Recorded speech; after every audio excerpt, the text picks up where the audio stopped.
This podcast is sponsored by Medtronic Foundation.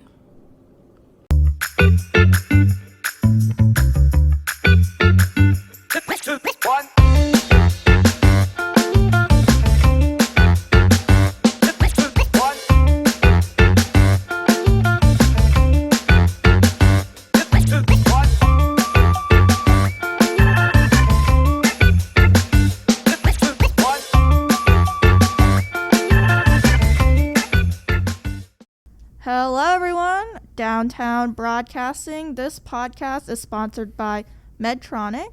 We're broadcasting from downtown Atlanta at the Johnson STEM Activity Center, otherwise known as JSAC, where students learn to design and build robots, write code, perfect their gaming skills, take computer classes, and, of course, have fun. My name is Sophia Huynh, today's guest podcast host, and today I'm very excited to talk with my amazing guest today about something that is prevalent to all of us in the era of modern technology and information, cybersecurity. Today's guest is a software engineer turned cybersecurity analyst who also happens to be one of the instructors as well as a board member of JSAC. A Georgia Tech graduate and a software engineer, he is currently working on the cybersecurity incident response team where he protects systems from hackers. Bilingual in English and Japanese, he also worked internationally and has lived in Japan, the United Emirates, as well as the United States. When he's not teaching programming classes at JSAC, he's either refereeing or watching soccer, reading, tending to his garden, or engaging in random conversations with different people from across the world. Everyone, welcome Wren Howell. Thank you so much for joining me today.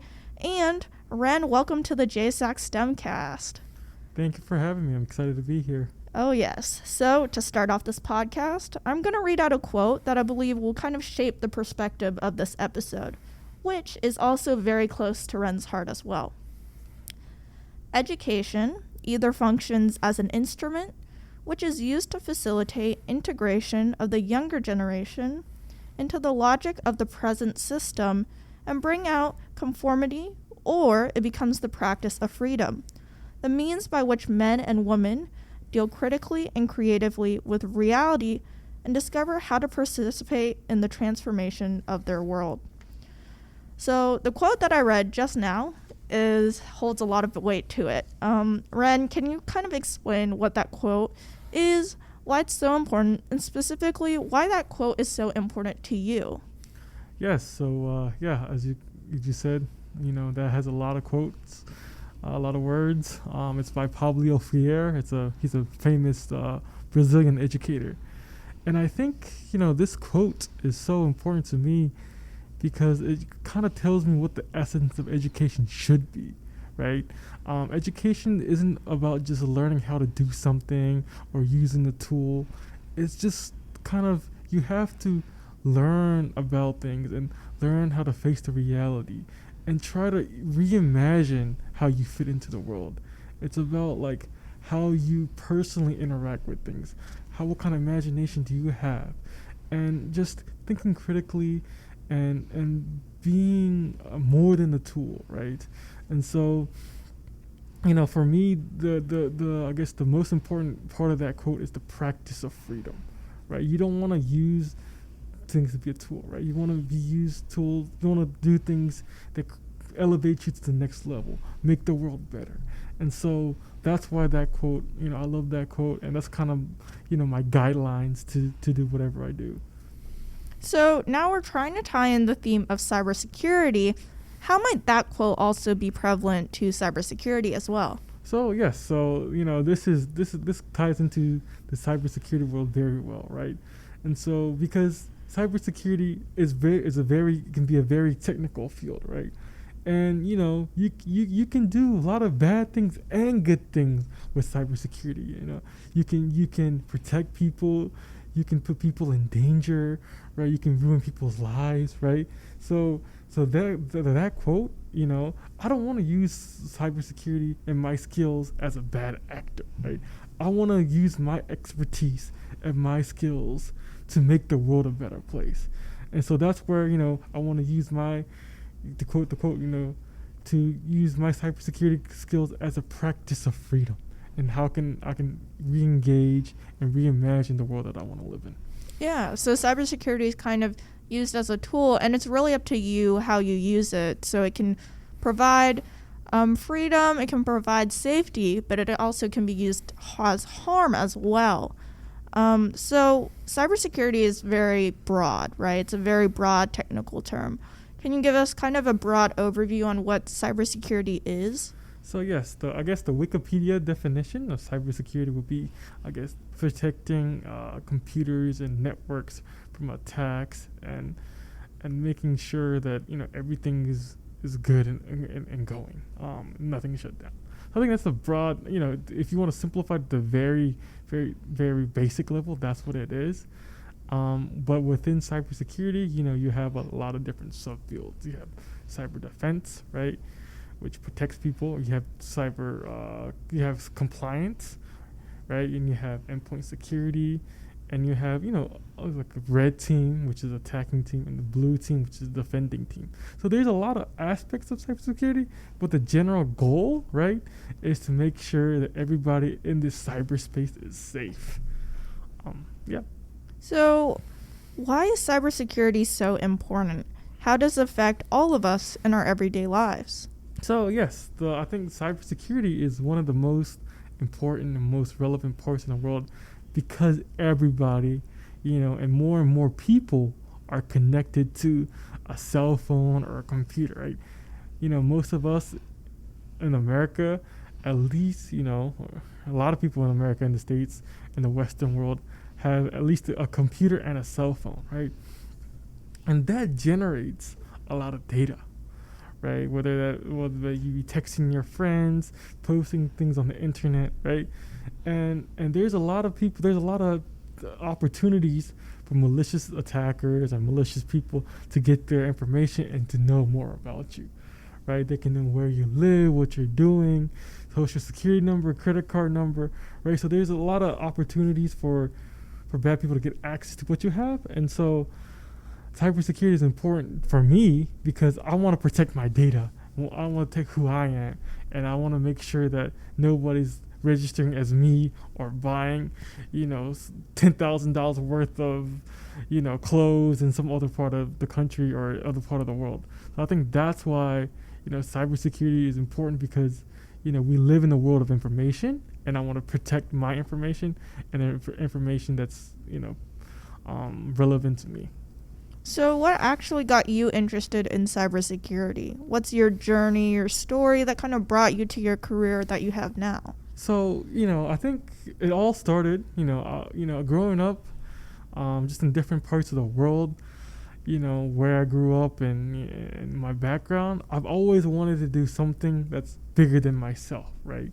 And so I didn't exactly know what that was until maybe, 2013, when this Edward Snowden revelations came out. That became big news. And I was just shocked and surprised at what these devices could do, and what people can see what you're doing with these devices. And I was like, oh my goodness, these devices can expose so much and tell us so much about ourselves that, I'm interested. I was like, what can I do? What can I learn about myself? What do the other people know about me? And so that kind of got me interested in thinking about computers and cybersecurity, and that's what got me in.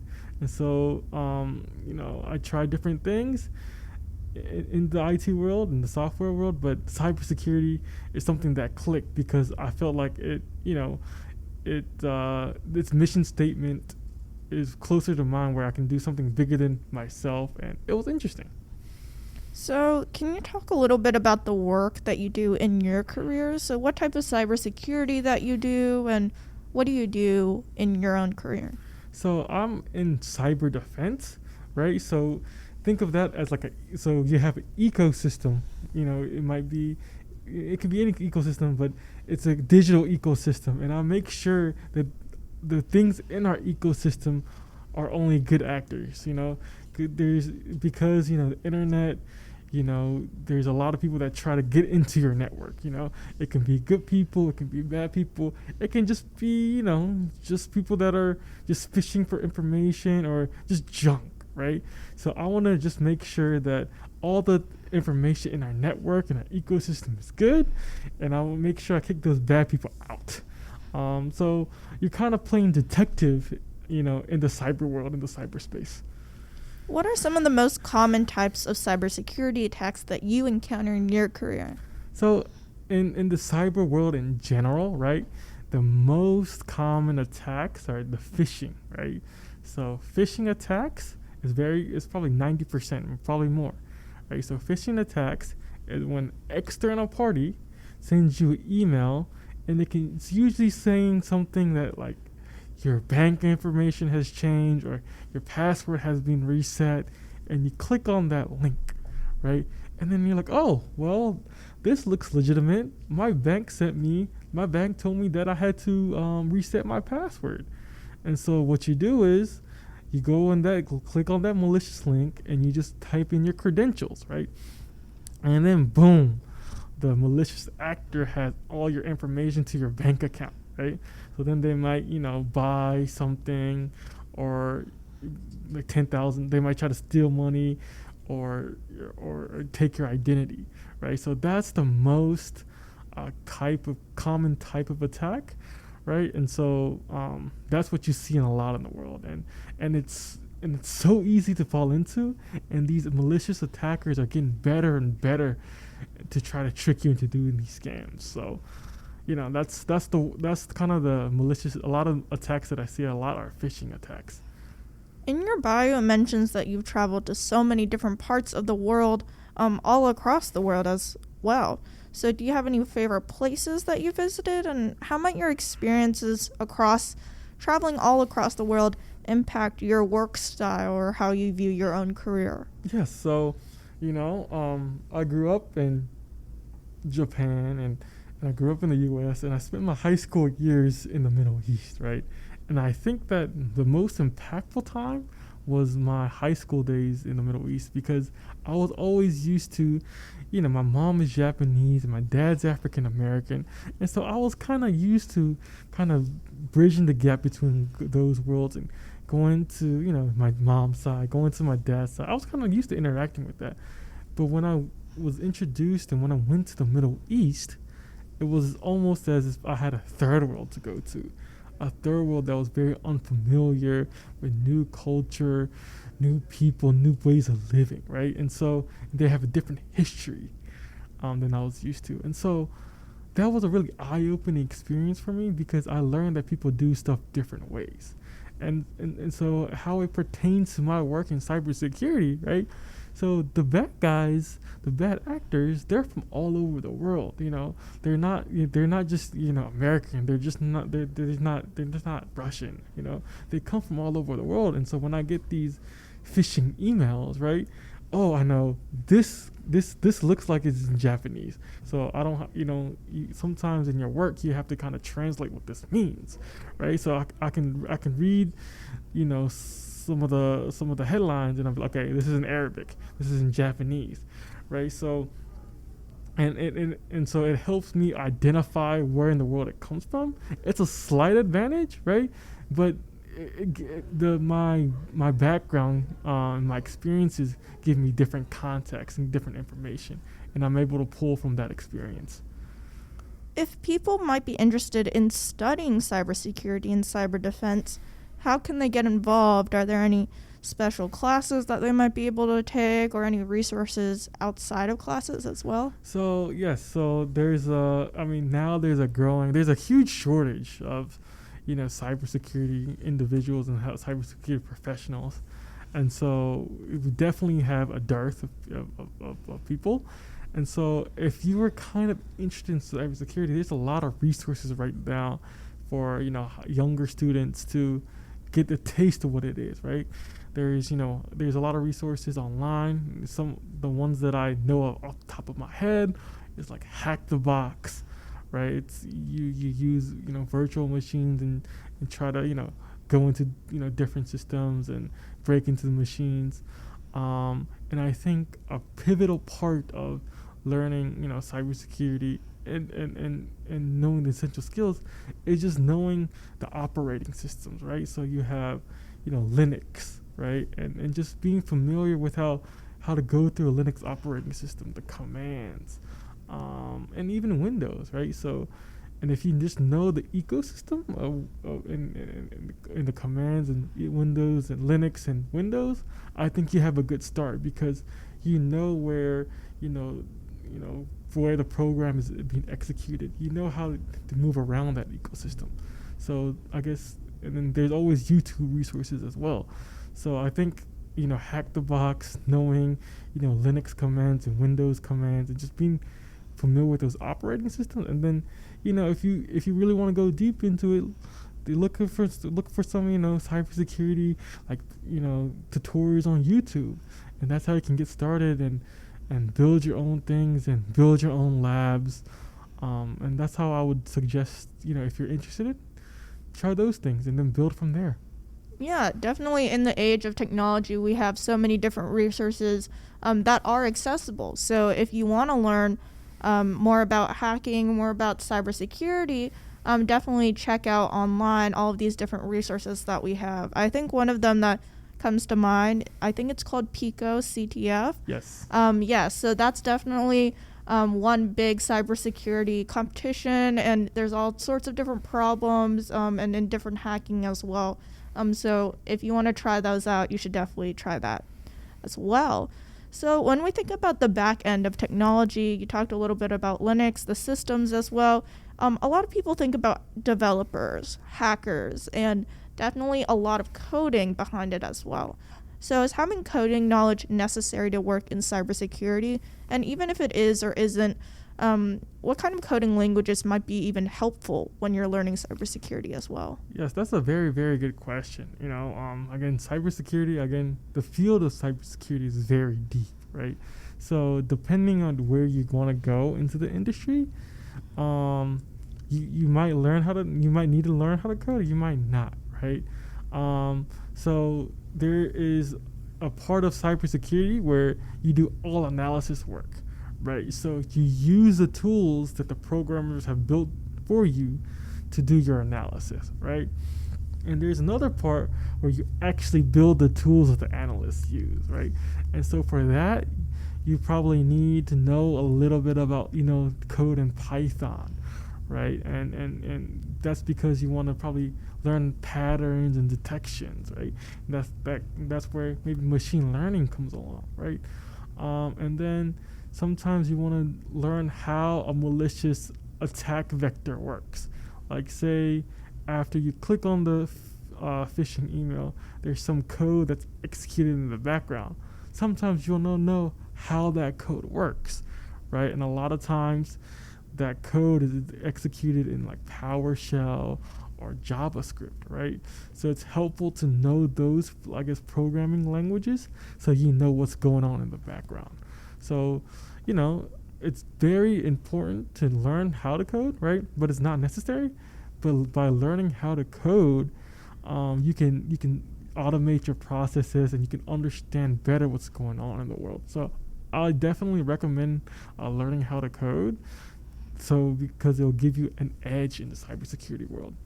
Yeah, so we obviously just talked about the importance of coding. Why is the ability to code and learn technology so important specifically for younger generations? Yeah, so I think, coding is like, for me, learning how to code is like how to read, right? Or learn how to write. Because a lot more things today are digitized and are on our computers and on our phones.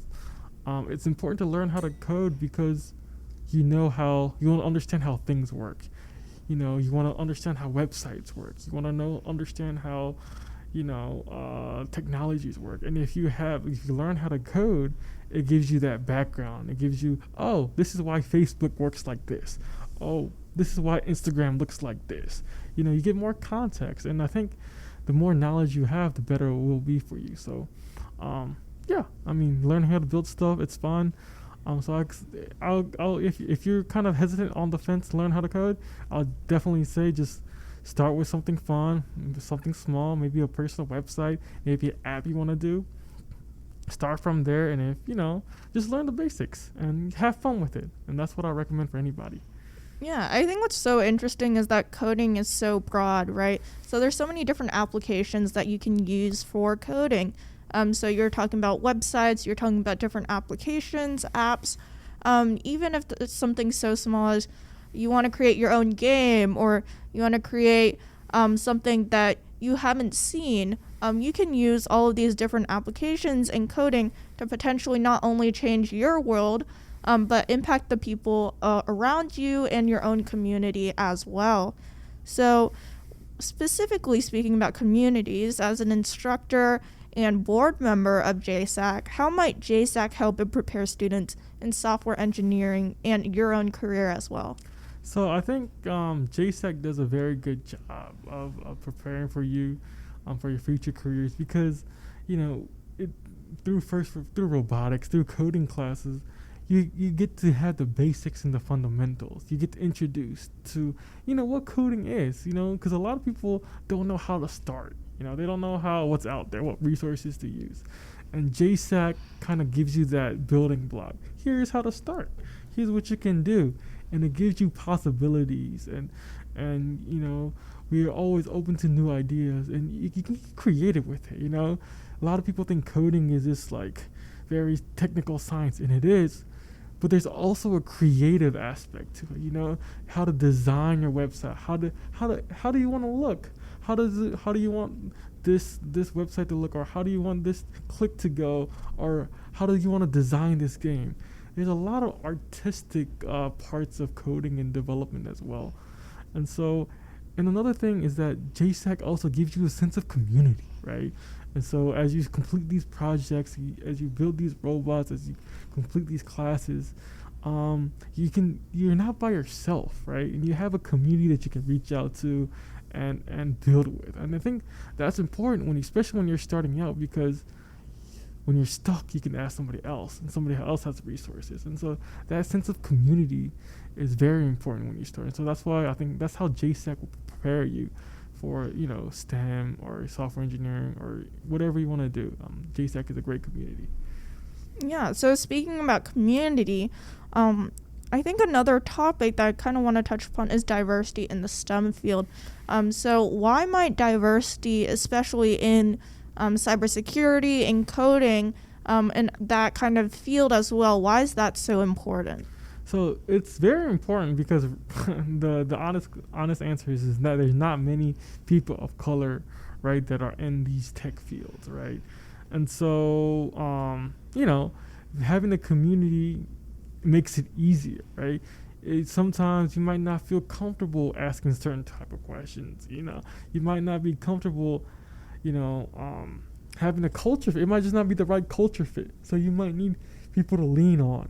You just might need just people to hang out with, right? And so and so when you have a community, you just have that sense of belonging, and that's so critically important, right? You don't want to be an outsider because you have all this self-negative talk, and you don't feel like you're supported, or you don't feel like you're good enough.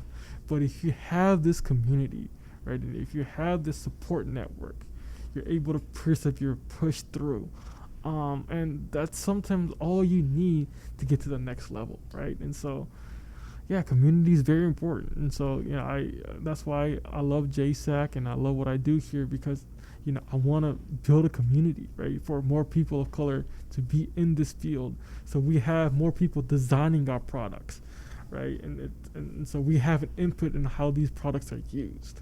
So that's why I think this is important work. So what advice would you give students going into cybersecurity or computer science? So I think I mentioned this a little bit earlier as well, but start with something small, right? And start with what you're interested in. Are you a music guy? Are you a sports person? Are you, I don't know what. So what are you interested in, right? And so based on that, right, try to build something off of it. Like let's say you are interested in sports, right? Or even gaming. Just try to figure out how to build a simple game. Start off small. How do I get a button to appear on the screen? Oh, okay. There's tutorials to do that. Okay, now I got a button onto the screen. Okay, now what I want to do? Now I want to, if you're interested in gaming or sports, right? How do I make this player move left and right, right? Okay, and then after that, like, how do I design the person, right? Just start something small, and then just build from there. Because as long as you have the curiosity, as long as you have the drive, right? The beautiful part about programming development is that you can start out. All you need is a computer and internet, and then if you want to allow your imagination to take over, I feel like anything is possible. And then you're able to build as long as you have the right people around you, the right mentors around you, and you're able to let that creativity flow through you. And all you need is a keyboard and internet, and the power to build anything, right? And that's a very powerful thing that we're able to do that we weren't able to do before. So, start small and follow your interests and see what you can build. And there will be frustration in the beginning. Things won't work out. Things will crash, right? But that's part of the process. And you learn to live with that and learn more about yourself. And you learn how to accept failure, right? Because things won't work the first time. You gotta fail. And so, just start with something small. Keep building. And I think that's the real important part. So, do you need a background in STEM to work in cybersecurity? And even if you don't need one, how might even having a background in STEM kind of help you in the cybersecurity? I work with a variety of colleagues, at work, and some people don't. Some people have a journalism background when they do analysis. Some people do have this computer science background as well. So you don't necessarily have to have a STEM background, right? Because as long as you're curious about something, you want to build something, you can learn it. But having a STEM background is very important, because I think you can see the bigger picture easily, and STEM teaches you how to problem solve, right?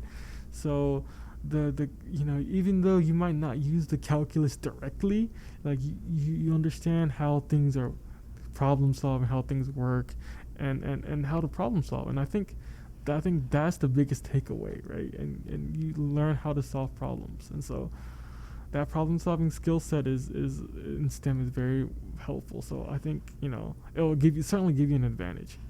So for our last question, what is your hope for the future in terms of technology and cybersecurity? So, that's kind of a very easy question for me, because